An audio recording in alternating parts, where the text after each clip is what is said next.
भारत एक ऐसा देश जहां हर कुछ किलोमीटर पर भाषा, खाना, पहनावा सब बदल जाता है। मतलब कमाल की विविधता है। लेकिन सोचिए, जब देश आज़ाद हुआ तो इस इतनी सारी विविधताओं को एक साथ जोड़कर एक देश बनाना, ये कितनी बड़ी चुनौती रही होगी। ये कहानी उसी की है। संघर्ष की, समझौतों की, टकराव की और फिर एकता की। चलिए भारत के इस मुश्किल लेकिन दिलचस्प सफर को थोड़ा और करीब से समझते हैं। तो यही तो सबसे बड़ा सवाल है ना, कि भाई 22 तो सिर्फ ऑफिशियल भाषाएं हैं, संस्कृतियां तो अनगिनत हैं, धर्म इतने सारे, आखिर ये सब एक साथ एक देश में कैसे रह रहा है? ये कोई छोटा मोटा सवाल नहीं है। दुनिया के बड़े बड़े पॉलिटिकल एक्सपर्ट्स आज भी इस पर हैरान होते हैं। अच्छा, इस सवाल का जवाब ढूंढने के लिए हम अपनी इस पूरी पड़ताल को 5 हिस्सों में देखेंगे। सबसे पहले हम समझेंगे कि राष्ट्रों का राष्ट्र होने का मतलब क्या है। फिर हम भारत के खास डेमोक्रेटिक तरीके को जानेंगे। इसके बाद 3 बहुत बड़े संकटों पर नजर डालेंगे और फिर देखेंगे कि कैसे संघर्ष के बाद समझौते हुए। और आखिर में इन सब से हमें एकता के क्या सबक मिले। तो चलिए शुरू करते हैं पहले हिस्से से, राष्ट्रों का राष्ट्र। देखिए, हम सब हमेशा सुनते हैं कि हमारी डाइवर्सिटी, हमारी विविधता हमारी ताकत है, और ये बात बिल्कुल सही है। लेकिन सिक्के का दूसरा पहलू ये भी है कि यही विविधता देश को एक रखने में सबसे बड़ी पॉलिटिकल चुनौती भी रही है, और इस बात को समझना बहुत जरूरी है। इस पूरी कहानी में एक शब्द बार बार आएगा, क्षेत्रीय आकांक्षाएं। अब इसका मतलब क्या है? देखिए, ये सिर्फ एक अलग स्टेट या ज्यादा फंड्स की मांग नहीं होती। नहीं, ये किसी भी इलाके के लोगों की अपनी पहचान, अपनी भाषा, अपनी संस्कृति को बचाने और उसे बढ़ाने की एक बहुत गहरी इच्छा होती है। एक बात हमें समझनी होगी, देश बनाना मतलब नेशन बिल्डिंग कोई एक बार का इवेंट नहीं है कि बस हो गया और खत्म। ये तो एक लगातार चलने वाला प्रोसेस है, और भारत की कहानी में 1980s का जो दशक था, वो शायद इस प्रोसेस का सबसे मुश्किल दौर था। देश के अलग अलग कोनों में आप कह सकते हैं एक तरह की आग सुलग रही थी। अपनी पहचान और अपने हक की मांगें बहुत तेज हो गई थीं। तो सवाल यह है कि भारत ने इन मुश्किल चुनौतियों का सामना किया कैसे? यहीं पर भारत का सबसे बड़ा हथियार, या कह लीजिए सबसे बड़ी ताकत सामने आती है, और वो है हमारा डेमोक्रेटिक तरीका। भारत ने इन आवाजों को ताकत से दबाने के बजाय उन्हें सुना और साथ लेकर चलने का रास्ता चुना। देखिए, भारत का जो रास्ता था वो यूरोप के देशों से बिल्कुल अलग था। यूरोप में क्या था, वहां एक देश, एक भाषा, एक संस्कृति का मॉडल चलता था। मतलब विविधता को एक तरह से खतरे की तरह देखा जाता था। पर भारत ने एक एकदम अलग रास्ता अपनाया, विविधता में एकता का। यहां यह कहा गया कि ठीक है, आप अपनी अलग पहचान, अपनी संस्कृति बनाए रखिए, लेकिन हम सब मिलकर एक देश हैं। लेकिन जैसा हम सब जानते हैं, कागज पर नीतियां बनाना एक बात है और जमीनी हकीकत बिल्कुल दूसरी। भारत के इस सब को साथ लेकर चलने वाले मॉडल का असली टेस्ट तब हुआ जब देश के 3 अलग अलग कोनों में, जम्मू कश्मीर, पंजाब और नॉर्थ ईस्ट में, संकट के बादल बहुत गहरे हो गए। और कमाल की बात यह है कि इन तीनों संकटों की वजहें एकदम अलग अलग थीं। जैसे कश्मीर में मुद्दा था अपनी खास पहचान, अपनी कश्मीरियत और स्वायत्तता को बनाए रखने का। वहीं पंजाब में सिख पहचान और पॉलिटिकल ऑटोनॉमी की मांग तेज हो रही थी, और नॉर्थ ईस्ट में तो मामला और भी कॉम्प्लेक्स था। वहां कई तरह के आंदोलन थे।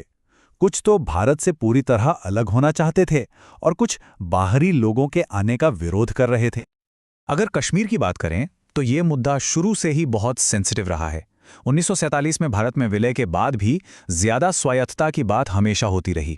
फिर 1953 में शेख अब्दुल्ला जैसे बड़े नेता को हटा दिया गया।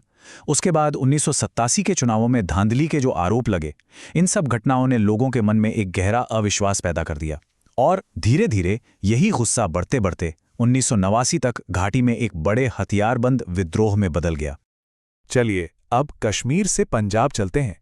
यहाँ की कहानी की जड़ें हमें मिलती हैं 1973 के आनंदपुर साहिब प्रस्ताव में।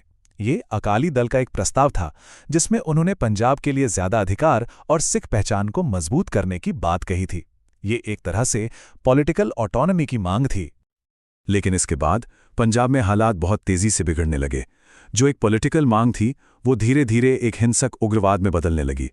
सरकार ने इसके जवाब में जून 1984 में स्वर्ण मंदिर में ऑपरेशन ब्लू स्टार किया। ये एक ऐसी सैन्य कार्रवाई थी जिसने सिख समुदाय के मन पर एक बहुत ही गहरा जख्म छोड़ा। और इसके कुछ ही महीने बाद अक्टूबर में प्रधानमंत्री इंदिरा गांधी की हत्या कर दी गई और फिर दिल्ली और पूरे उत्तर भारत में सिखों के खिलाफ एक भयानक हिंसा का दौर शुरू हो गया। बाद में इस हिंसा की जांच के लिए बने जस्टिस नानावती कमीशन की रिपोर्ट में एक बहुत गंभीर बात कही गई। रिपोर्ट के मुताबिक ये हमले एक सोचे समझे तरीके से और पुलिस के बहुत कम डर के साथ किए गए थे। आप सोच सकते हैं कि इस हिंसा ने सिख समुदाय के अंदर कितना अकेलापन और असुरक्षा भर दी होगी। एक एहसास कि देश का सिस्टम उनकी रक्षा नहीं कर पाया। लेकिन हिंसा और नफरत के इस अंधेरे दौर के बाद उम्मीद की कुछ किरणें भी दिखाई दी। शायद भारत ने एक बहुत जरूरी सबक सीखा कि ताकत के जोर पर समस्याओं को सुलझाया नहीं जा सकता, वो और उलझ जाती हैं। और यहीं से शुरू हुआ बातचीत और समझौते का रास्ता। तो चलिए देखते हैं कि शांति की ये मुश्किल राह आखिर तय कैसे हुई। और इसका एक सबसे शानदार उदाहरण है मिजोरम की कहानी। वहां लगभग 20 साल तक हथियारबंद संघर्ष चला। 20 साल। लेकिन उसके बाद सरकार और वहां के नेता लालडेंगा बातचीत के टेबल पर आए और 1986 में एक ऐतिहासिक शांति समझौता हुआ, जिसके तहत मिजो नेशनल फ्रंट ने हथियार डाल दिए और बदले में मिजोरम को एक पूरे राज्य का दर्जा मिला। साथ ही अपनी पहचान बचाने के लिए खास अधिकार भी मिले। पंजाब में भी शांति धीरे धीरे लौटी। इसका एक बहुत बड़ा सबूत हमें चुनावों में देखने को मिलता है। 1992 में जब आतंकवाद का दौर था, तब चुनाव हुए तो सिर्फ 24% लोगों ने वोट डाला। मतलब लोगों में डर कितना था। लेकिन सिर्फ 5 साल बाद 1997 तक हालात बदल चुके थे। चुनाव सामान्य हुए और लोगों ने खूब वोट डाले। ये दिखाता है कि लोगों का भरोसा डेमोक्रेसी में वापस लौट रहा था।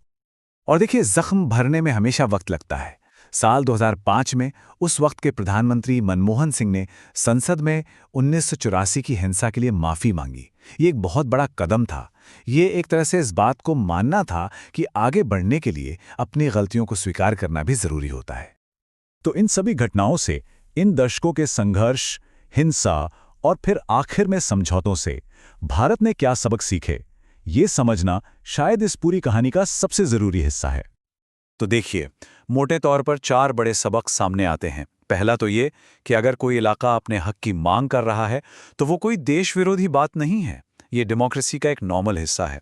दूसरा सबक कि बंदूक से ज्यादा असरदार होती है बातचीत।